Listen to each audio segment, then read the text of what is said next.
मुझे बहुत खुशी हो रही है कि आप सब लोगों ने रजिस्ट्रेशन किया और अपनी इच्छा जताई है कि आपको बाइबल जानना है। आज का विषय है बाइबल, पवित्र शास्त्र, है ना। क्या है बाइबल?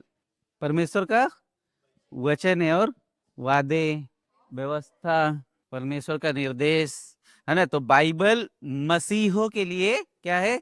एक पवित्र पुस्तक है। मसीह लोग इसको पवित्र पुस्तक मानते हैं ना, है ना। मानते हैं कि ये परमेश्वर का क्या है? वचन है। हम जो यीशु मसीह पे विश्वास करते हैं, हम क्या विश्वास करते हैं? कि ये परमेश्वर का वचन है ना। ये वचन है और ये हमें दिखाते हैं क्या? परमेश्वर के उद्धार की योजना, परमेश्वर की आज्ञा और परमेश्वर के वादों के विषय में, है ना। जब हम इसको पढ़ते हैं तो हमें क्या दिखते हैं? परमेश्वर ने हमसे क्या वादे किया है, हमें कैसे मनुष्य को, हम पाप में गिरे कैसे हमको उद्धार मिलने वाला है, और इस जगत की चीजों के लिए, है ना, जगत से हम कैसे पाप से बच सकते हैं और हम उस अनंत जीवन को पा सकते हैं। इसलिए बाइबल को जब हमें समझना है ना, तो ये समझना जरूरी है। जब भी हम बाइबल पढ़ते हैं तो हम ये जानने के लिए प्रयास करते हैं कि इसमें लिखा क्या है ना। बट हमारा प्रयास ये होना चाहिए कि ये बाइबल का जो परमेश्वर है वो हमसे कहना क्या चाहते हैं, उसका दिल क्या है ना। तो उसका दिल किधर है? बाइबल में है ना। तो वो समझते हैं कि परमेश्वर की योजना, परमेश्वर का दिल, परमेश्वर की इच्छा मनुष्य जाति के लिए क्या है। यह विषय हमें बाइबल लेखन, बाइबल हमें बताती है कि किसने लिखा, ये बाइबल कैसे अस्तित्व में आया, किन्होंने लिखा, और इसमें जो पुस्तकें हैं कैसे इसका चुनाव हुआ, है ना। तो ये बाइबल को जब हम समझेंगे, आगे हम जैसे धीरे धीरे बढ़ेंगे तो हमको मालूम पड़ेगा कि ये जो बुक है हम पढ़ते हैं ना, पत्रस की बुक, यूहन्ना की बुक, मती की बुक, उत्पत्ति की बुक, निर्गमन की बुक, ये कैसे इन सब का चुनाव हो गया, है ना, और ये कैसे ये सब एक साथ आ गई, है ना। तो ये हम जानेंगे इसमें। ओके, तो जैसे ये बाइबल है ना, बाइबल के अन्य नाम, बाइबल को हम दूसरे नामों से भी जानते हैं क्या? हमको समझना ये जरूरी है कि जो ये बाइबल है ना, बाइबल शब्द बाइबल में है ही नहीं, है ना। तो अभी आपका सवाल होना चाहिए, ये बाइबल का नाम आया कैसा? ठीक है, ये बाइबल का शब्द बाइबल में है ही नहीं, तो ये बाइबल नाम किधर से मिला? अगर मैं अमित हूं ही नहीं तो मैं अमित बात कैसे कर रहा हूँ? ये जानना आवश्यक है ना। इसके लिए हम क्या कर रहे हैं? बाइबल अध्ययन कर रहे हैं, ताकि हम इसकी समझ हमको अच्छे से मिले, है ना। तो जो पहला शब्द इस्तेमाल किया है ना, देखो, पवित्र शास्त्र। यीशु मसीह ने जब जब बात किया है बोला पवित्र शास्त्र में आया है ना, व्यवस्था में आया है। तो पहला चीज है कि बाइबल को पवित्र शास्त्र के नाम से संबोधित किया गया है ना, उसके रेफरेंसेस है। दूसरा है कि परमेश्वर का वचन, है ना। यीशु मसीह ने बहुत जगह पे इस्तेमाल किया है कि परमेश्वर के वचन में लिखा है, पौलुस ने इस्तेमाल किया कि वचनों में लिखा है। दूसरा है कि परमेश्वर का वचन, है ना। तीसरा क्या है? परमेश्वर, बहुत सारे लोग बोलते हैं ना भविष्यवाणी, है ना। तो बाइबल को बहुत सारे लोग बोलते हैं कि ये परमेश्वर के भविष्यवाणी के शब्द है ना। हम लोग सुनते हैं ना, यशाया, दानियल, सुनते हैं ना, है ना, यिर्मयाह, है ना। तो बहुत सारे लोग बोलते हैं कि परमेश्वर ने, पुराने नियम में परमेश्वर ने कैसा बात किया हमसे?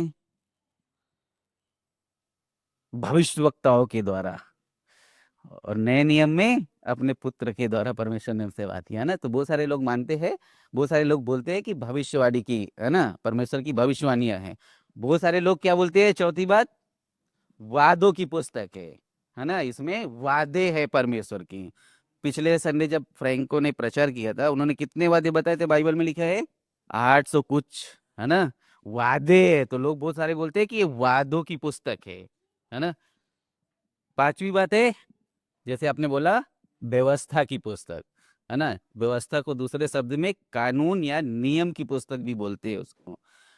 खासकर कानून या नियम या व्यवस्था की जो पुस्तक है, जो मूसा के द्वारा लिखी गई है, बाइबल की 5 पहली पुस्तक। ओके, तो हम आगे ये सीखने वाले हैं, ठीक है। तो आप ध्यान रखो, बाइबल को क्या बोलते हैं?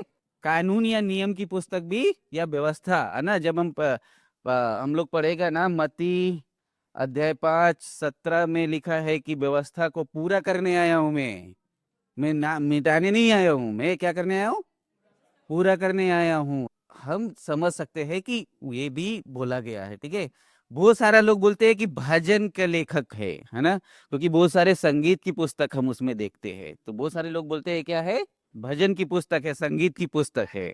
तो मेरा कहना ये था अब कि ये बाइबल है ना, बाइबल बाइबल में नहीं है। नाम जो बाइबल दिया है ना, वो नहीं है। इन नामों से हम संबोधित करते हैं जब बाइबल पढ़ते हैं। तो बाइबल शब्द को समझना हमारा आज का विषय है। बाइबल शब्द को समझना, ठीक है। बाइबल शब्द यूनानी भाषा के बिबलॉस शब्द से लिया गया है, और बाइबल शब्द उत्पत्ति एक ग्रीक के बिब्लिया से हुई है, जिसका अर्थ है किताबें या पुस्तकें। और यह शब्द लैटिन में बिब्लिया सैक्रा मतलब पवित्र किताबें। अगर इसको हिंदी में ट्रांसलेट करेंगे तो ये होते पवित्र किताबें। इसके लिए बहुत सारा कवर पे क्या लिखा रहता है? पवित्र शास्त्र। समझ गए? तो बाइबल जो है ये यूनानी भाषा में बिबलॉस शब्द से लिया गया था, बाइबल नाम। इसका जो मूल भाषा थी, जो पुराना नियम लिखा गया था, वो इब्रानी में लिखा गया था, ठीक है। तो वहां से ट्रांस हुआ यूनानी, यूनानी में से क्या लिया गया? बिबलॉस। बिबलॉस शब्द से क्या मिला हमको? बाइबल शब्द मिला। बाइबल ग्रीक में अगर उसको ट्रांसलेट किया तो ग्रीक का जो शब्द था वो बिब्लिया से, ठीक है। उसका अर्थ था क्या? किताबें। एक किताबें नहीं, किताबें। बाइबल में एक किताब है, 66 किताबें। इसके लिए उसको बोलते हैं किताबें, है ना, या पुस्तकें। समय के साथ साथ जब अंग्रेजी में बाइबल ट्रांसलेट हुआ, तब इसको बाइबल शब्द दिया गया ना। जो हम मसीह लोग हैं, जो मसीह लोग विश्वास करते हैं, आज ये आम भाषा में हम इसको क्या नाम से संदर्भित करते हैं? थोड़ा कठिन है, ठीक है। शब्द कठिन है याद रखने के लिए भी और बोलने के लिए भी, बट कोशिश करो समझने के लिए। ये बाइबल शब्द ऐसे ही नहीं आया है, तो ये यूनानी भाषा से लिया गया है। उसका शब्द है बिबलॉस। बिबलॉस से हमको बाइबल शब्द मिला है। अगर हम देखेंगे ग्रीक शब्द, तो बिब्लिया से हमको मिला है बाइबल शब्द, ठीक है। लैटिन से, लैटिन का एक शब्द है बिब्लिया सैक्रा, उससे हमको मिला है बाइबल शब्द नाम, ठीक है। जब उसको हिंदी में या पुस्तकें, पवित्र पुस्तकें, ठीक है, और अंग्रेजी में जब ट्रांसलेट हुआ तो उसको बाइबल, अभी हम हिंदी में भी उसको बाइबल बोलते हैं, ठीक है। जैसा हिंदी एक भाषा है, उर्दू एक भाषा है, वैसा वो एक भाषा है। तो हिंदी में इसे हम अभी बाइबल नाम से संबोधित करते हैं, उसका उच्चारण हम करते हैं, ठीक है। यह नाम इसलिए पड़ा क्योंकि बाइबल कई छोटी छोटी पुस्तकों का संग्रह है। इसमें एक पुस्तक नहीं है, जैसे आपने बोला कितना 66 पुस्तक है ना। तो ये सिर्फ एक पुस्तक नहीं है, ये हमको समझना बहुत महत्वपूर्ण है। ये किताब विभिन्न लेखकों द्वारा लिखी गई है। कितने लोगों ने लिखा है इस बाइबल को? 40 से भी अधिक लोगों ने लिखा है। परमेश्वर ने 40 से ज्यादा लोगों को प्रकट किया है, और उन्होंने एक ही इंसान के बारे में लिखा है, और वो है मसीहा के बारे में, यीशु मसीह के बारे में, है ना। मैं कुछ भी लिखूंगा तो मैं मेरा बुद्धि का इस्तेमाल करके मैं लिख सकता हूँ, लेकिन जब 40 लोग हम बैठ के लिखेंगे एक जन के बारे में, मतलब वो परमेश्वर से आया है ना। तो हमको ये समझने वाली बातें है, ठीक है। ये किताबें विभिन्न लेखकों के द्वारा लिखी गई है। कैसे? धार्मिक, ऐतिहासिक, नैतिक शिक्षाओं का क्या है? संग्रह। इसमें हमें हमें धर्म के बारे में, हमारे धार्मिकता के बारे में मिलते हैं, हमें इतिहास जानने के लिए मिलते हैं, और हमें नैतिक शिक्षाओं के बारे में जानने के लिए मिलते हैं, है ना। तो सिर्फ एक चीज के बारे में नहीं है, हमको सारी चीजों के बारे में इसमें जानकारी मिलती है। बाइबल, संक्षेप में हम बाइबल का अर्थ अगर हम सिंपल भाषा में इसको परिभाषित करें तो इसे हम कहते हैं पवित्र किताबों का संग्रह। तो अभी आपको समझा बाइबल नाम कहाँ से मिला हमको? तो वो हमको एक भाषाओं से उसका अनुवाद करके वहां से नाम मिला है, ठीक है। अब हम देखेंगे कि बाइबल के अंदर क्या है। बाइबल को समझना, है ना। बाइबल एक छोटा विषय नहीं है ना। बाइबल को लेकिन हम थोड़ा जानेंगे कि इसके अंदर क्या है ना। इसमें कितनी पुस्तकें हैं, जैसे आप लोग ने बोला 66 बुक है, और 40 से अधिक लेखकों ने लिखा है इसको, मतलब 40 से ज्यादा लेखकों ने लिखा है इसको, है ना। और कितने साल लगे ये बाइबल लिखने के लिए? लगभग 1600 साल से ज्यादा। समझ सकते?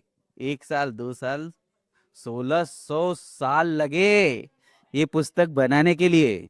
और आज हमको कितने में मिलते हैं ये? तो ये, और इसका, अगर मैं इसका कॉस्टिंग की बात करूं तो ये करोड़ों में एक प्रिंट होते हैं। 1500 रुपए कुछ एक शब्द छापने के लिए इसकी कीमत है, और हमको फ्री में मिल रहे हैं, है ना।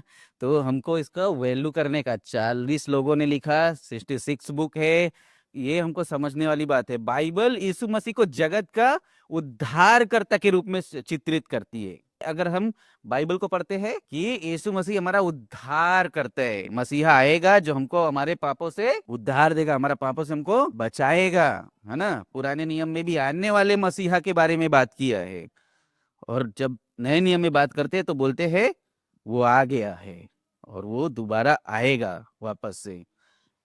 पुराना नियम एक यहूदी राष्ट्र के बारे में बात करते हैं, और नया नियम एक व्यक्ति के बारे में बात करते हैं, और वो व्यक्ति कौन है? यीशु मसीह के बारे में बात करते हैं। ये बाइबल है ना, जो बाइबल है ना, वो सिर्फ एक व्यक्ति के बारे में है, एक मार्ग के बारे में है ना। ये कई मार्गों के बारे में बात नहीं करती है बाइबल।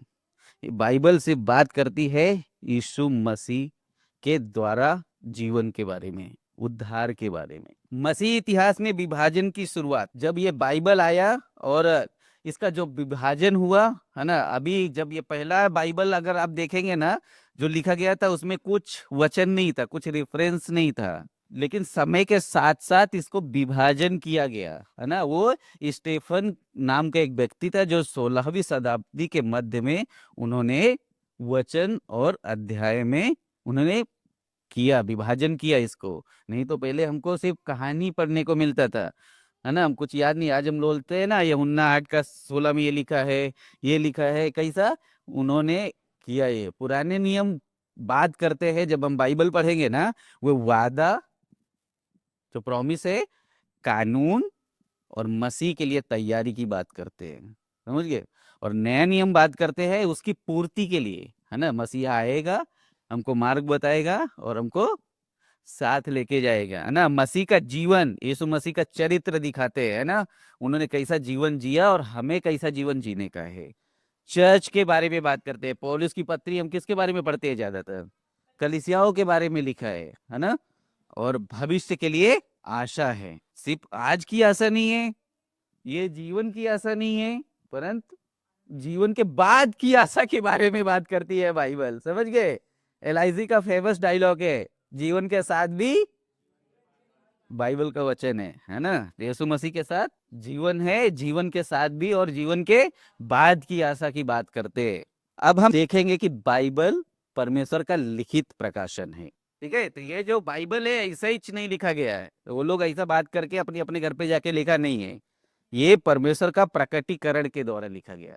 यिर्मयाह 36:2, एक पुस्तक लेकर जितने वचन मैंने तुझसे होशियार के दिनों से लेकर, अर्थात जब मैं तुझसे बातें करने लगा उस समय से आज के दिन तक इजराइल और यहूदा और सब जातियों के विषय में कहे हैं, सबको उसमें लिख ले। परमेश्वर ने आज्ञा दिया था कि जो वचन मैं बात कर रहे भविष्यवक्ताओं के द्वारा, कैसे भी आप उनको लिख लो। नए नियम में देखो, प्रकाशित वाक्य में लिखा है, यूहन्ना, यूहन्ना को सब जानते हैं ना। हाँ, परमेश्वर ने उसको स्वर्ग में उठाया था, तभी देखो क्या आज्ञा दिया था यूहन्ना को। एक प्रकाशित वाक्य अध्याय 1 वचन 19, इसलिए जो बातें तूने देखी और जो बातें हो रही हैं और जो बातें इसके बाद होने वाली हैं, उन सब को लिख ले। ये किसी इंसान का वचन नहीं है, परमेश्वर ने इंसान को इस्तेमाल किया लिखने के लिए, ठीक है। तो जब आपको कोई बोलेगा ना कि ये विदेश से आया है, तो अभी आपको समझा है किधर से आया है, ये स्वर्ग से परमेश्वर ने हमको दिया है, ठीक है। हम विदेशी भगवान को फॉलो नहीं करते, है ना। हम स्वर्ग का परमेश्वर को फॉलो करते हैं, स्वर्ग के परमेश्वर के पीछे चलते हैं। हमको समझा ना, ये बाइबल परमेश्वर का वचन है ना, किधर से, किसी से या बाहर से नहीं आया है, सीधा परमेश्वर से हमको इसका कमांड मिला है। और बहुत सारे रेफरेंसेस है, बस समझने के लिए हमने दो रखा है, ठीक है।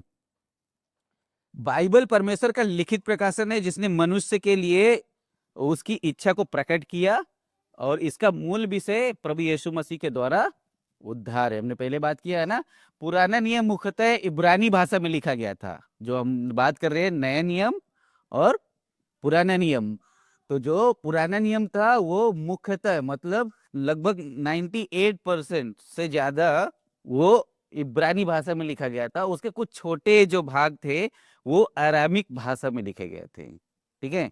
तो 100% इब्रानी भाषा में नहीं था, उसके कुछ पुस्तकें या कुछ छंद थे वो अरामिक भाषा में लिखे गए थे। मसीह युग के प्रारंभ से लगभग, जब यीशु मसीह आने वाले थे, लगभग 100 साल पहले उसका अनुवाद यूनानी भाषा में हुआ था। लेकिन मसीहा के आने से 100 साल लगभग या उससे ज्यादा उसको यूनानी भाषा में ट्रांसलेट किया गया था।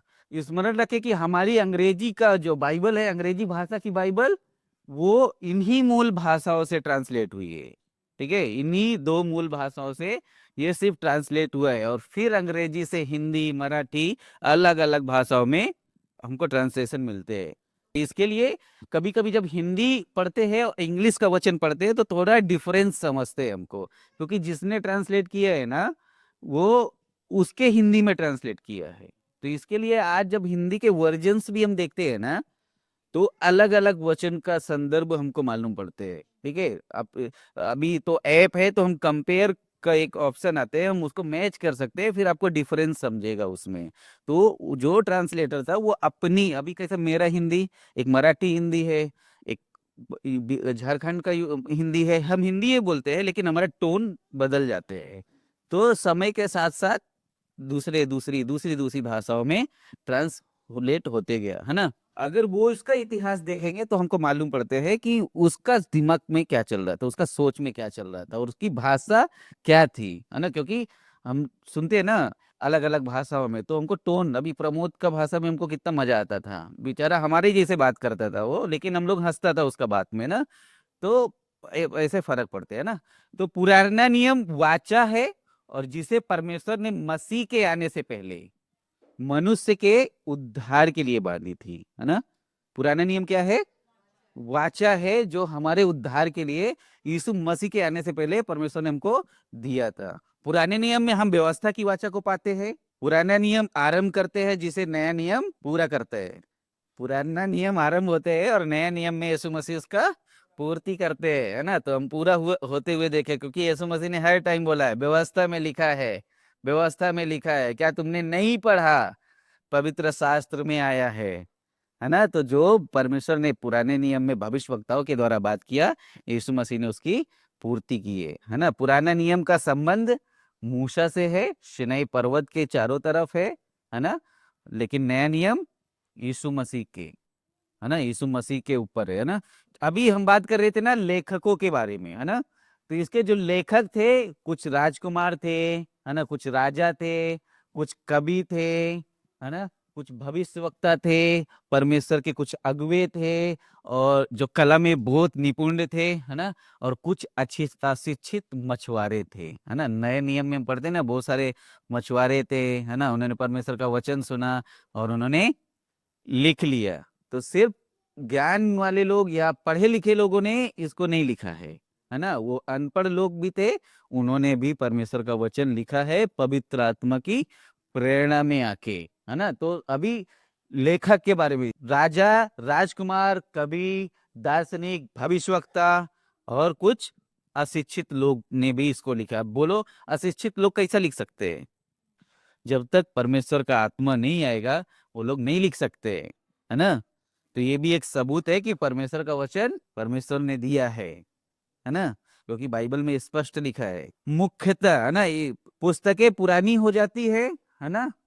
हम जो भी पुस्तक पढ़ेंगे वो थोड़े टाइम के बाद इंटरेस्ट चला जाता है ना, थोड़े टाइम के बाद पुरानी हो जाती है। लेकिन बाइबल थी, है, और सदियों तक रहने वाली पुस्तक है ना। बाइबल कभी पुरानी नहीं होती है ना। बाइबल को आज एक मत्ती का दूसरा अध्याय पढ़ोगे आपको दूसरा प्रकटीकरण मिलेगा। कल आप पढ़ोगे आपको दूसरा प्रकटीकरण मिलेगा, क्योंकि ये परमेश्वर का जीवित वचन है ना, ये जिंदा परमेश्वर का वचन है। इसलिए हर टाइम जब हम पढ़ते हैं हमको एक नया प्रकटीकरण मिलते हैं, नया भोजन हमको मिलते हैं। बाइबल लिखने का उद्देश्य क्या था, है ना, हमको समझने का जरूरत है। बाइबल लिखा क्यों गया, है ना? क्या परमेश्वर के पास कुछ काम नहीं था, या परमेश्वर बस ऐसे ही चलो कुछ नहीं है तो आज मैं ये लिख लिख दे देता हूँ लोग को, प्रकटीकरण के लिए लिख देते हैं, है ना, ताकि लोग आएगा, ये लोग पाप करेगा, फिर पढ़ेगा, सुधार करेगा। यहोशू 1:8, व्यवस्था की ये पुस्तक तेरे चित्त से कभी उतरने ना पाए, इसमें दिन रात ध्यान दिए रहना, इसलिए कि जो कुछ उसमें लिखा है उसके अनुसार करने की चौकसी करे, क्योंकि ऐसा ही करने से तेरे सब काम सफल होंगे और तू प्रभावशाली होगा। किसके किसके अनुसार चलने से हम प्रभावशाली होगा, किस में हम सफल होंगे? 2 BHK फ्लैट। ओ क्या व्यवस्था की ये पुस्तक, कौन सी व्यवस्था की? जो परमेश्वर ने दिया है। ये पुस्तक हमारा दिमाग से उतरना नहीं चाहिए। हम लोग काम को इम्पोर्टेंट देते हैं, है ना, काम जरूरी है, नहीं तो खाएगा क्या हम लोग, है ना, बट ये भूलना नहीं चाहिए हमको काम के पीछे, है ना। इसी में दिन रात ध्यान किए रहना। भजन शुरुआत करते हैं दाऊद, और भजन में लिखते हैं क्या, धर्मी लोग दिन रात ध्यान किए रहते हैं। भजन 1 का दूसरा वचन में है कि धर्मी दिन रात व्यवस्था की बातों में ध्यान करते हैं। इसका मतलब ये नहीं कि सिर्फ बाइबल पढ़ते रहेंगे, प्रार्थना करते रहेंगे, मतलब ये हमारा कार्य में, हमारा बात में, हमारा चरित्र में ये दिखना मांगते हैं। ये साइड लाइन नहीं होना चाहिए, है ना, ये हमारा दिमाग में होना चाहिए। तो अगर हम इसको ध्यान रखेंगे तो हम क्या होएंगे, सफल होएंगे। सक्सेस मांगते हैं जिंदगी में, इधर है सक्सेस। आपको जितना सक्सेस लेना है, अनलिमिटेड सक्सेस है इसमें। असरदार बनना है ना। हम लोग कितना पास्टर्स लोग का नाम जानते हैं ना, अरे वो कितना अच्छा प्रचार करते हैं। कैसा परमेश्वर का वचन जब हमारा जिंदगी में होएगे तो हम ऑलरेडी असरदार बनेंगे, है ना। देखो 2-3 नए नियम में उसका रेफरेंस है, और वो सारे हैं, बट समझने के लिए मैं ज्यादा नहीं रखा हूँ, ठीक है। 2 तीमुथियुस 3 का 16 और 17 में क्या लिखा है, संपूर्ण पवित्र शास्त्र परमेश्वर की प्रेरणा से रचा गया है, परमेश्वर की आत्मा से रचा गया है, संपूर्ण। इसमें कोई भी ऐसी पुस्तक नहीं है जो परमेश्वर की प्रेरणा से नहीं रची गई है। हर एक पुस्तक, हर एक शब्द परमेश्वर की प्रेरणा से रचा गया है, ठीक है। किस लिए? उपदेश, समझाने, सुधारने, धार्मिकता की शिक्षा के लिए लाभदायक है। हम सब ने जब कहीं ना कहीं प्रॉब्लम में फंसे होंगे और किसी अगुवे से मदद लिए होंगे, तो वो किधर लेके गया रहेगा हमको? पवित्र बाइबल की कहानी में देखो, इधर भी था, आज आपके साथ हो रहे, आप ऐसा छुटकारा पा सकते हैं। सुधारने के लिए, उपदेश देने के लिए। संडे को प्रचार सुनते हैं ना हम लोग, इधर से सुनते हैं, बाइबल से सुनते हैं ना। हर संडे हम प्रचार सुनते हैं, हर संडे लाइव ग्रुप में हम लोग वचन बांटते हैं, किधर से? बाइबल से बांटते हैं, है ना। सुधारने के, आप गलत कर रहे हैं, आप पाप कर रहे हैं, है ना, परमेश्वर का वचन ऐसा बोलते हैं पाप नहीं करने का, है ना। 5 चीजें है। पहला चीज, परमेश्वर का वचन लिखा गया है, उपदेश। उपदेश देने के लिए कुछ हो रहे हैं उसको हम सिखा सकते हैं, प्रचार कर सकते हैं। समझाने के लिए कोई गलत है, परमेश्वर का वचन से हम उसको शिक्षा देंगे। सुधारने के लिए, है ना, कभी कभी हमको बहुत कड़क होके बोलना पड़ते है, भाई जो तू कर रहे है वो गलत है, क्योंकि बाइबल में ऐसा लिखा है। और फिर भी नहीं मानते हैं तो बाइबल में उसका प्रावधान है, एक जन अकेले जाके बात करो, 2 जन जाके बात करो, कलीसिया के सामने बात करो, अगुवों को लेके, नहीं माने तो निष्कासित कर दो, है ना। तो सुधारने के बारे में है ना। धार्मिकता की शिक्षा, कैसा हम पाप से छूट सकते हैं, कैसा यीशु मसीह के जीवन को, उसके चरित्र को हम पहन सकते हैं, कैसा हम अनंत जीवन को पा सकते हैं, और भले काम के लिए हम तत्पर हो जाए, ठीक है। अगर हम मसीही है तो हम बुरे काम के लिए तत्पर नहीं होते। हम ये संसार में है, हमको थोड़ा आते हैं, गुस्सा आते हैं, चिढ़ आते, जेलेसी होते हैं, बट परमेश्वर के वचन के ऊपर असरदार नहीं होना चाहिए हमारा जीवन में, है ना, क्योंकि हमारा स्वभाव पाप का स्वभाव है। हमारा स्वाभाविक है, ये चीजें आती है, बट हमको सुधरने का कोशिश करना है, समझने का कोशिश करना है और उस शिक्षा को अपनाने की कोशिश करना है। ठीक है। तो संपूर्ण पवित्र शास्त्र किधर से लिखा गया है? परमेश्वर की प्रेरणा से रचा गया है। कुल जो पद हैं, पदों की संख्या कितनी है? वचनों की संख्या अगर पूरे बाइबल में देखेगा तो 31,173 वचन है। ठीक है। और पुराने नियम में सिर्फ 23,214 है और नए नियम में 7,959। और बाइबल की शब्दों की कुल संख्या, जो शब्द लिखे वो कितने हैं बाइबल में? सबसे जो बीच का वचन है, मध्य का वचन, वो कौन सा है? भजन 103 का 2। वचन के आगे और वचन के पीछे 15,550 वचन है ना? जो मध्य का वचन है उसके आगे और उसका पीछे 15,550 वचन है। सबसे लंबा अध्याय कौन सा है? भजन संहिता। सबसे छोटा अध्याय कौन सा है? सबसे लंबा पद है एस्तर का, 8 का 9 पढ़ेंगे तो सबसे लंबा वचन है बाइबल का। पुराने नियम की सबसे लंबी पुस्तक कौन सी है? भजन, 115 अध्याय है उसमें। ठीक है। और सबसे छोटा पद कौन सा है बाइबल में? यीशु रोया, बस इतना ही है। नए नियम की सबसे लंबी पुस्तक कौन सी है? लूका। बाइबल की सबसे लंबी किताब भजन संहिता है और सबसे छोटी 2 यूहन्ना। कितने वचन है उसमें मालूम है? 19 ही वचन है मात्र, एक अध्याय है और 19 वचन है उसमें। ठीक है। बाइबल में अध्याय 1,189 है, पुराने नियम में अध्याय, और नया नियम में 260 है ना? 1800 साल पहले जब यीशु मसीह को आना था, उसके 1800 साल पहले मूसा ने पेंटाटुक लिखना शुरू किया था। मतलब जो मूसा की व्यवस्था हम बोलते हैं ना, वो यीशु मसीह के आने से 1800 साल पहले उसने लिखना शुरू कर दिया था। और जो नया नियम खत्म हो गया ना लिखने को, वो यीशु मसीह के आने के 100 साल के खत्म होने तक उसने प्रकाशित वाक्य लिख दिया था। ठीक है। तो इससे हम जो 1600 साल का समय लगा है ना, इससे हम काउंट कर सकते हैं। ठीक है। बाइबल की सबसे मध्य की पुस्तक कौन है? बीच की पुस्तक कौन सी है? मीका, है ना? कौन से 2 अध्याय एक जैसे है? 2 राजा 19 और यशायाह 37। 37। कौन से 2 श्लोक या गीत एक जैसे है? लेखक के बिना कौन सी पुस्तक है? इब्रानियों का पुस्तक का जो लेखक है, बहुत लोग को मानना है कि पौलुस ने लिखा है, लेकिन बहुत लोग रीजन देते हैं कि पौलुस ने नहीं लिखा है। तो उसका जो लेखक है वो अज्ञात है ना? तो बहुत रीजन्स है, लोग बोलते हैं पौलुस ने लिखा, बहुत लोग बोलते हैं नहीं, ये रीजन्स के वजह से पौलुस ने नहीं लिखा। तो इसके लिए उसको अज्ञात मानते हैं कि इसका जो लेखक है वो अज्ञात है। ठीक है। पौलुस के सबसे छोटी पत्री कौन सी है? फिलेमोन, है ना? महिलाओं के नाम से जानी जाने वाली पुस्तक है एस्तर, रूथ। Very good. अध्याय और पद के साथ पहली बाइबल का जो नाम था ना, वो जी नेवा बाइबल था। जो पहला जो बाइबल लिखा गया था, वचन और अध्याय नहीं थे। ठीक है। जब अध्याय और वचन में विभाजित हो गया ना, तो सबसे पहला बाइबल था जिनेवा बाइबल, जो अध्याय और वचन में उसको बांटा गया। ठीक है। किसने बाइबल को अध्याय में विभाजित किया? कार्डिनल ह्यूगो करके एक व्यक्ति थे, उन्होंने इसको अध्याय और छंदों में अलग अलग किया था। ठीक है। बाइबल में सबसे लंबा नाम, सबसे पहले बाइबल किसने छापी थी? जोहन गुटेनबर्ग ने। ठीक है। ये बेसिक जानकारी है। मती, मरकुस, लूक, यूहन्ना, इनको हम सुसमाचार की पुस्तक बोलते हैं। अगर मैं आपसे पूछूं कि सुसमाचार की पुस्तक कितनी है? सुसमाचार की पुस्तक 5 है। 5वां कौन सा पुस्तक है? हम है।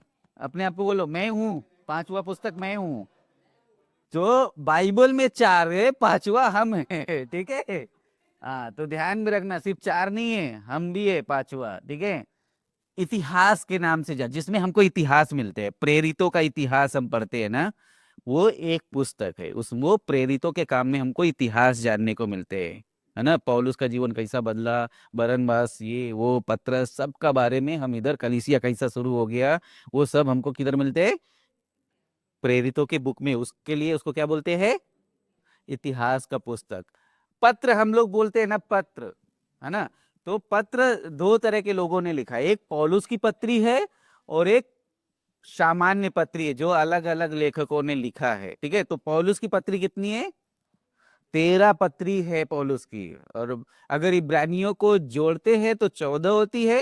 ठीक है, अगर इब्रानियों को छोड़ते हैं तो 13 होती है। तो जब कभी किसी से बहस करना तो 13-14 के बीच में बहस नहीं करना। ठीक है, क्योंकि बहुत सारे रीजन्स है जो लोग इब्रानियों को भी मानते हैं और बहुत सारे रीजन्स है जो नहीं मानते हैं। ठीक है, तो आपकी समझ का इस्तेमाल करना।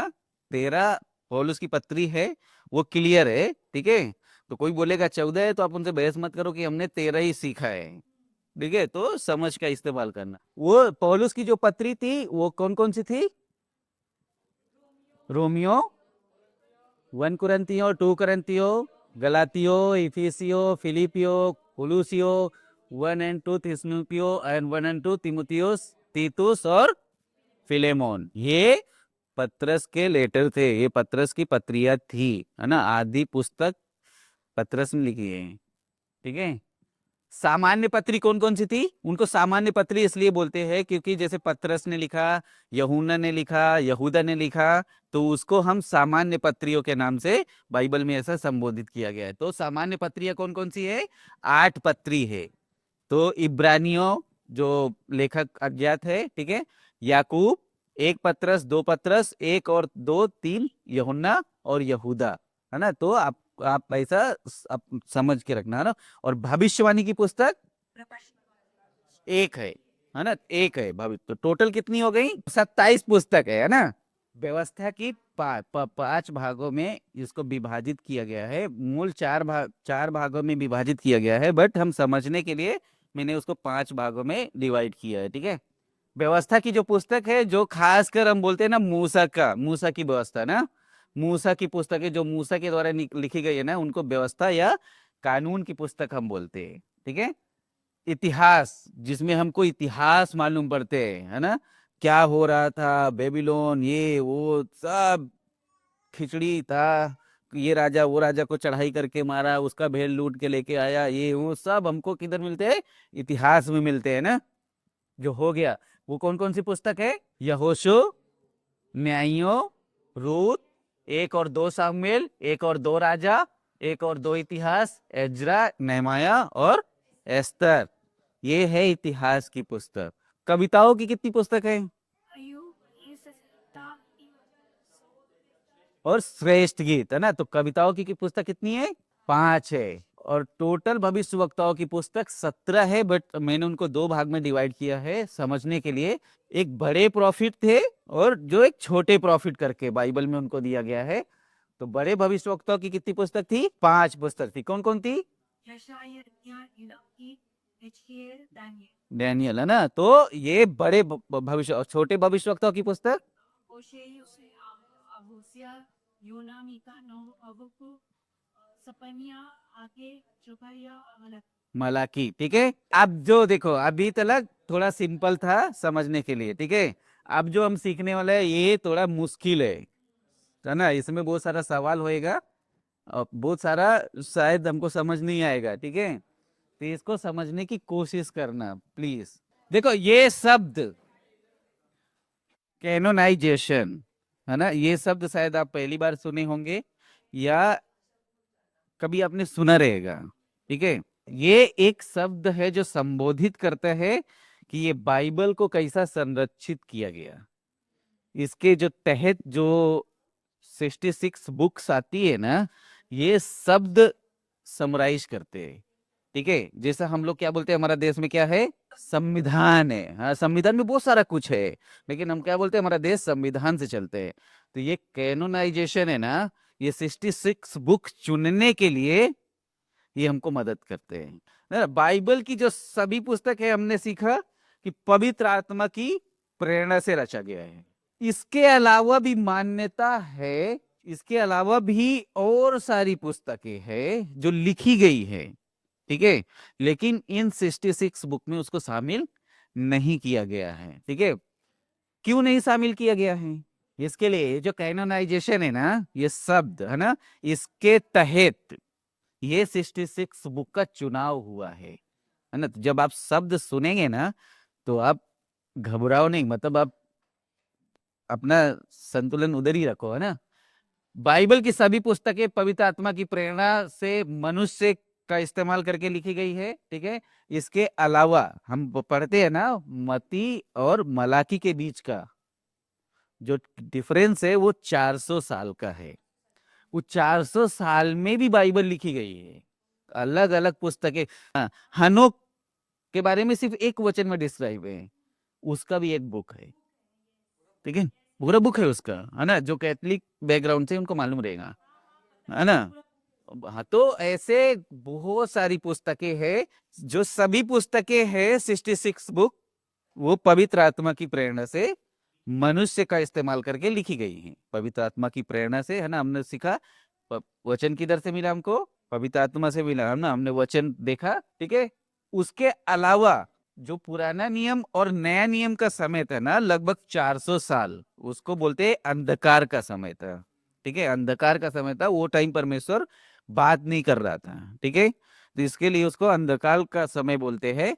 उस समय भी कई सारी पुस्तकें लिखी गई थी, ठीक है। इस बाइबल अवधारणा, धार्मिक पुस्तकें और पत्र लिखे गए थे। यह स्वाभाविक रूप से प्रश्नों की ओर लेके जाता है कि जैसे इनमें से कौन सी विशेष प्रेरित शब्द है। प्रेरित मतलब जैसे हम पौलुस के बारे में पढ़ते हैं, है ना, पतरस के बारे में पढ़ते हैं, है ना। पतरस ने बहुत सारा, तो वो प्रेरित शब्द थे नहीं थे। परमेश्वर की प्रेरणा मिली उनको, पवित्र आत्मा से लिखा नहीं लिखा, ये कैनोनाइजेशन है ना, इसको वो संरक्षित किया है वो लोग, ठीक है। जब ये इस बाइबल को संरक्षित कर रहे थे तो वो लोग ने चुनाव किया, इसलिए आधिकारिक किताबों को पहचानने और पुष्टि करने के लिए उन्हें शास्त्रों में शामिल किया जा सकता है। एजरा, एजरा का पुस्तक पढ़ते हैं ना, एजरा नाम का व्यक्ति था, ठीक है। उसके जो समय में जो विद्वान यहूदी लोग विद्वान थे ना, उसकी एजरा के देखरेख में, एजरा एक याजक और बहुत विद्वान था वो, ठीक है। उस जब एजरा की पुस्तक पढ़ेंगे ना तो उसका विषय में गहराई से हम समझेगा कि एजरा कौन था। उसका देखरेख में जो यहूदी विद्वान लोग थे, ठीक है, वो पुराने नियम की पुष्टि किया। उन्होंने जो पढ़ा, उनको जो लगा, उन्होंने इकट्ठा किया, ठीक है। और उसके तरह, और जो नए नियम की पुस्तक है, उनको चर्च के अगुओं ने, चर्च के पास्टर लोग ने, प्रेरित लोग ने उनको तय किया पवित्र आत्मा की प्रेरणा में होके। उन्होंने अपनी बुद्धि का इस्तेमाल नहीं किया, ठीक है। तो उन्होंने देखा कि हाँ, सच में इसमें परमेश्वर ने बात किया, नहीं किया, कैसे ये परमेश्वर का शब्द है, नहीं है। तो इस तरह से ये बाइबल का चुनाव हुआ। वो जो बाइबल में शामिल नहीं किया गया है, वो और भी पुस्तकें हैं, लगभग 14 पुस्तकें हैं जो शामिल नहीं की गई है इसमें। लगभग 14 पुस्तकें हैं ओवरऑल जो हमारी बाइबल में शामिल नहीं है। अभी हमको सवाल उठते हैं कि हम जो बाइबल पढ़ते हैं वो कौन सा बाइबल सही है, क्योंकि बहुत सारी अलग अलग बाइबल से, कैथलिक बाइबल है, प्रोटेस्टेंट बाइबल है, मार्मर बाइबल है, यहोवा विटनेस बाइबल है ना। तो ये जो अभी समझा ना, कैनोनाइजेशन क्या किया है, वो बाइबल को संरक्षित किया है, उसने वो परखा है कि कौन सा परमेश्वर का शब्द है, नहीं है। वो लोग पवित्र आत्मा की प्रेरणा पाए, नहीं लिखे, है ना। तो उनको वो लोग संरक्षित करने का काम किसने किया? कैनोनाइजेशन के तहत हुआ है, ठीक है। अभी आपको सुन के थोड़ा वो लग रहा होगा ना कि ये कैनोनाइजेशन क्या है ना। तो ये शब्द समझने के लिए ना, ये ग्रीक शब्द है। ये ग्रीक शब्द कैनोन से आया है, जिसका अर्थ है मापने वाली छड़ी, है ना। जैसा हमारे पास स्केल होते हैं ना, 1 फीट, आधा फीट का, तो वो मापने, मतलब उसके कैनन के तहत वो लोग परखा, वो लोग जाना कि ये पवित्र आत्मा की प्रेरणा से लिखा गया है, परमेश्वर के दिए हुए वचनों को लिखा गया है ना। तो कैनन ने क्या किया, वो संरक्षित किया, उन्होंने जांच किया, परख किया, और बहुत सारे विद्वान लोग ने बैठ के ये काम किया, परीक्षण किया। और फिर बोलते हैं कि पुराना नियम कैनन भी बहुत सारा लोग बोलते हैं, नया नया नियम कैनन और पुराना नियम कैनन, है ना। कैनन का अर्थ है उन पुस्तकों की सूची को दर्शाता है जिन्हें आधिकारिक रूप से परमेश्वर की प्रेरित शब्द के रूप में स्वीकार किया गया और बाइबल में शामिल किए गए, है ना। चर्च द्वारा दैविक रूप से प्रेरित लेखन को स्वीकार किया गया।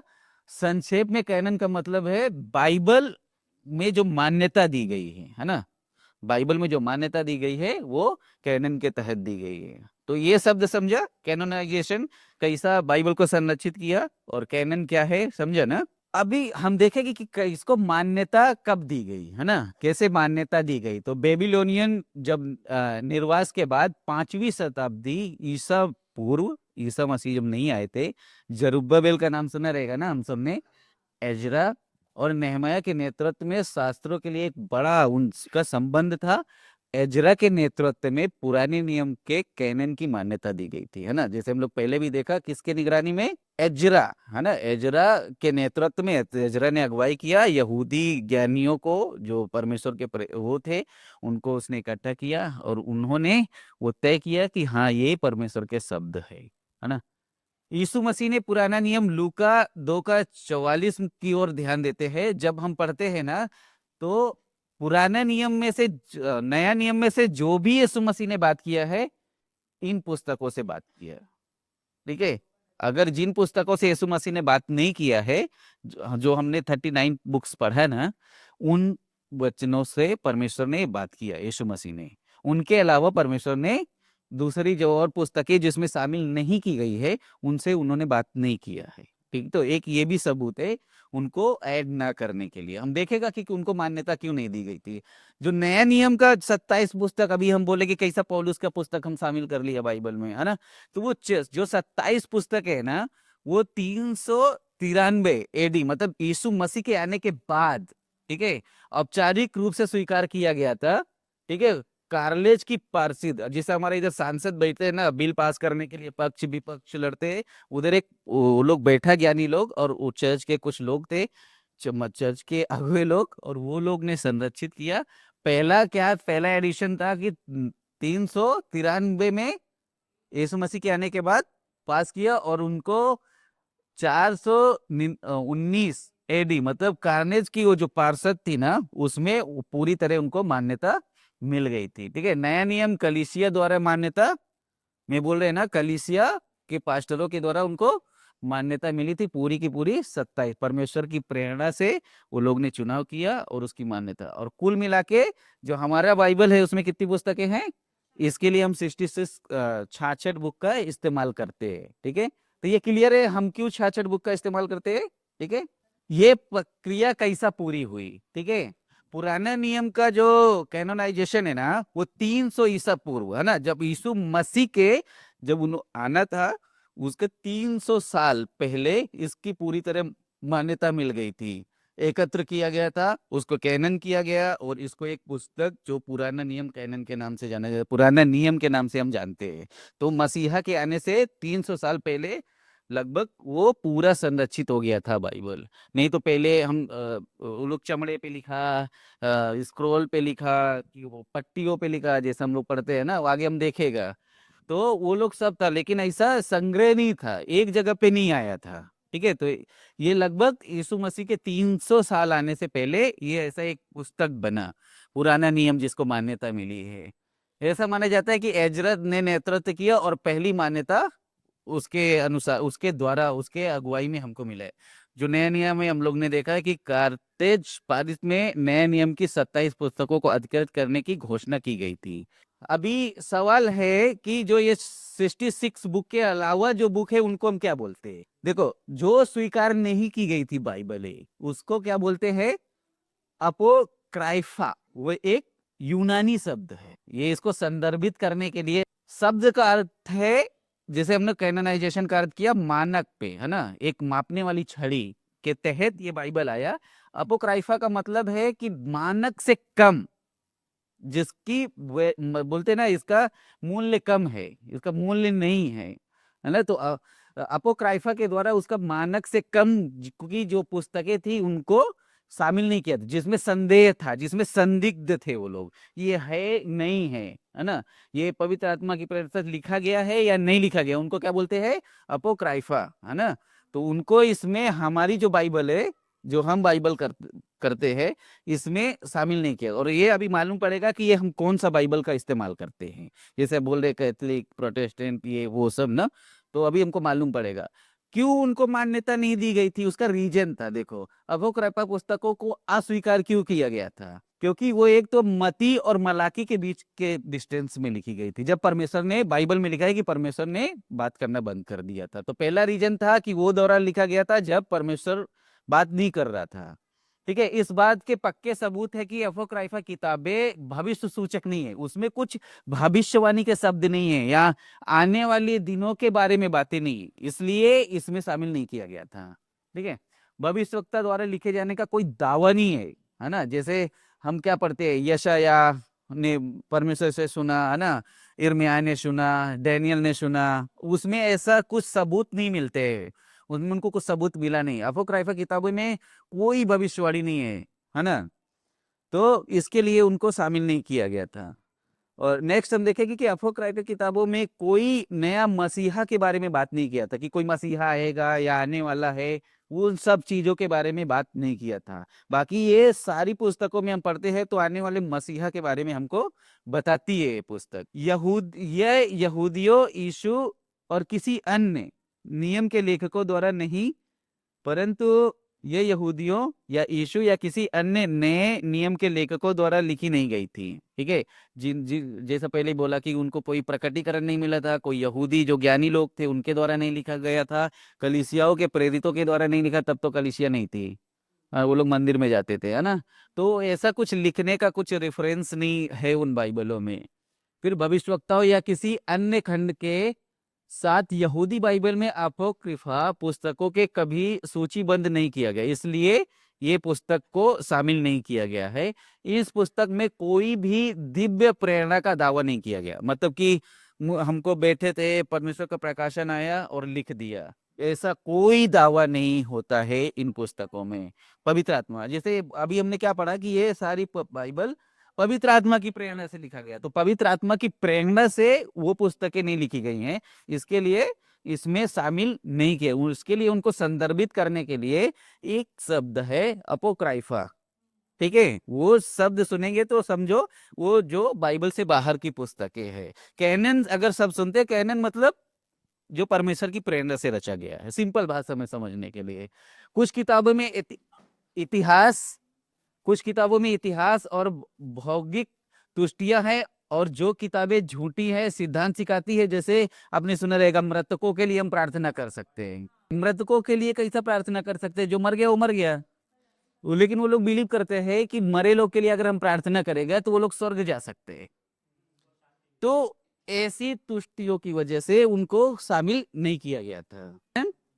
कैनन के तहत बाइबल लिखा गया जो परमेश्वर की प्रेरणा से रचे गए थे। ठीक है, कैनन मतलब जो परमेश्वर की प्रेरणा मिली उसके द्वारा लिखा गया। अपोक्रिफा जो परमेश्वर के बिना बिना है ना, इसके लिए उनको स्वीकार नहीं किया था।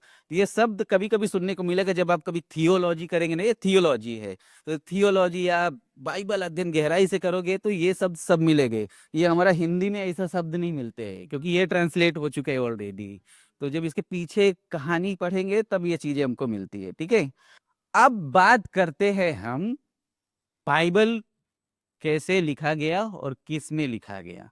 बाइबल की पुस्तकों के लेखन में जो सामग्री है लगभग 4-5 चीजें हैं, 6 चीजें हैं जिनमें लिखी गई थी। भाई पहला, मिट्टी के वस्तुओं पर लिखी गई थी। ठीक है, हम वचन नहीं पढ़ेगा, ठीक है, बट आप समझो बाइबल का रेफरेंस है, आपको नोट्स मिलेगा, आप बाद में इसको आप पढ़ सकते हैं। ठीक है, मिट्टी के वस्तुओं में लिखे गए थे। दूसरा, वो लोग पत्थर पे लिखता था।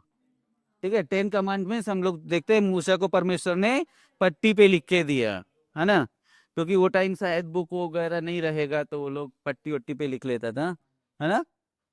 चमड़े पे लिखते थे लोग, चमड़े का, हम लोग पुराने नए नियम में पढ़ते हैं ना, मस्क, है ना, पुराना नया भरेगा तो पड़ जाएगा, वो मस्क किसका बनाता था? वो चमड़े का, तो चमड़े में लिखने का भी काम करते थे वो लोग। चौथा है तार के पत्ते। अब मेरा पापा बताते हैं कि उनके जमाने में बुक और पेन नहीं था, तो वो लोग तार का पत्ते में वो लोग लिखता था। तो मुझे अभी समझते हैं कि अच्छा हाँ, बाइबल भी वही वाला तार के पत्ते में लिखा गया था, तो उस पे वो लोग लिखते थे। फिर धातु, लोहे या कुछ ऐसी चीजों पे वो लोग लिख के रखता था। फिर इंक का इस्तेमाल करते थे, जब भी समय बदला होएगा शायद वो लोग इंक का इस्तेमाल किया रहेगा। स्क्रॉल हम लोग वेडिंग में देखते हैं ना, शादी का जो पढ़ते हैं, है ना, वो वैसा कुछ स्क्रॉल में वो लोग लिख के रखता था। तो 7-8 चीजें थी जिनमें वो लोग परमेश्वर के वचन को रखा, और समय के साथ साथ धीरे धीरे फिर उसको पन्ने पे लेके आए वो लोग, है। तो समझा ना कैसा परमेश्वर का वचन स्टार्टिंग में किन किन चीजों पे लिख के रखा और कैसा रखा। अब ये मेन मुद्दा है ना, मेन मुद्दे सभी है, बट ये अभी हमको समझने के लिए और मदद करेंगे कि ये बाइबल को हम क्यों फॉलो करते हैं। ठीक है, बाइबल के बारे में हमको अलग अलग बाइबल के बारे में समझ मिलने वाली है। ठीक है, देखो पहला बाइबल जो था ना, वो इब्रानी बाइबल उसको बोलते थे, मतलब यहूदियों की बाइबल। ठीक है, उसको यहूदियों की बाइबल बोलते थे, इब्रानी पहला बाइबल था। ये यहूदियों द्वारा इस्तेमाल की जाने वाली बाइबल थी, इसमें 24 पुस्तकें थी। ठीक है, इसका मतलब ये नहीं है कि बाकी की 15 पुस्तक वो लोग गायब कर दिया था।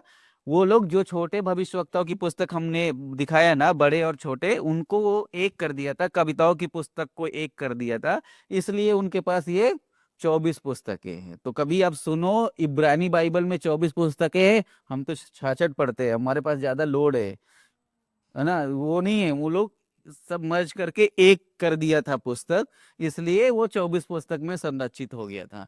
और यहूदी बाइबल के भी 3 भाग थे। वो पहला तोरा बोलते थे, जो मूसा की व्यवस्था को बोलते, दूसरा वो नेबिम बोलते थे, जो भविष्यवक्ताओं की पुस्तक को बोलते थे। जैसे अभी मुस्लिम्स में हम क्या अलग अलग देखते हैं, नबी की पुस्तक, वो उसमें श्लोक कुछ तो पुराण शरीक ऐसा, तो वो ऐसा बोलते थे कि जो भविष्यवक्ताओं की पुस्तक है उनको वो नेदिम करके नाम दिया था।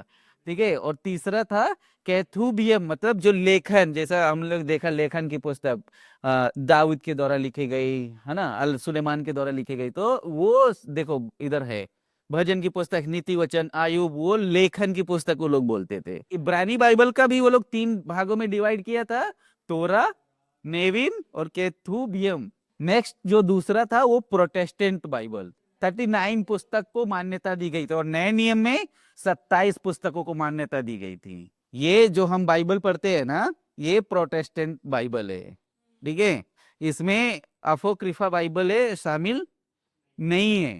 ठीक है, तो ये मान्यता जो मिली थी, इसका नाम प्रोटेस्ट क्यों रखा, क्योंकि वो लोग जो गड़बड़ी वाली पुस्तकें थी ना, अगर आप थियोलॉजी पढ़ेंगे ना, तो उसमें बहुत अच्छे से हमको सिखाया था, एक्सप्लेन किया था कि वो लोग जो गड़बड़ी का पुस्तक इसमें डाल रहे थे, वो लोग प्रोटेस्ट किया। अभी हम लोग किसान का प्रोटेस्ट हो रहा था ना, उसको शब्द दिया था ना प्रोटेस्ट, कुछ धरने पे बैठते, हिंदी में धरना बोलते हैं हम लोग, अभी हम लोग प्रोटेस्ट जनरल भाषा हो गया है। क्यों? क्योंकि वो लोग किसी चीज के लिए प्रोटेस्ट कर रहे हैं, रोक रहे हैं, नहीं होना मांगते, तो इसके लिए इसको क्या बोलते हैं, प्रोटेस्ट, प्रोटेस्टेंट बाइबल।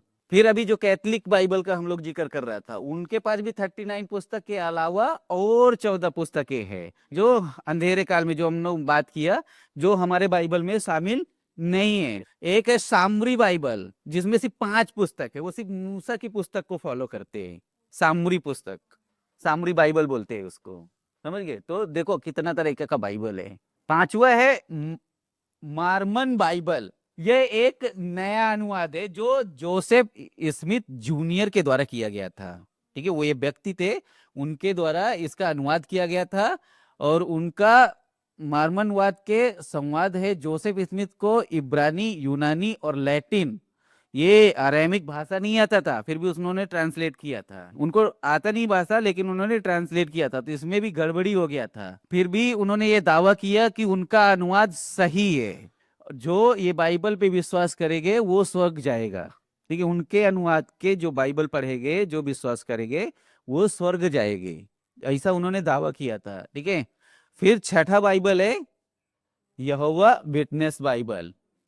आपका बाइबल से ही आपको भरमा देंगे, बट आप थोड़ा सा होशियारी से हमको इस्तेमाल करने का। ठीक है, वो क्या बोलते हैं ना कि ये नई दुनिया के एक अनुवाद है, जो यहोवा साक्षी करके है, हम लोग उनको जानते हैं यहोवा साक्षी, यहोवा विटनेस मतलब हिंदी में यहोवा साक्षी।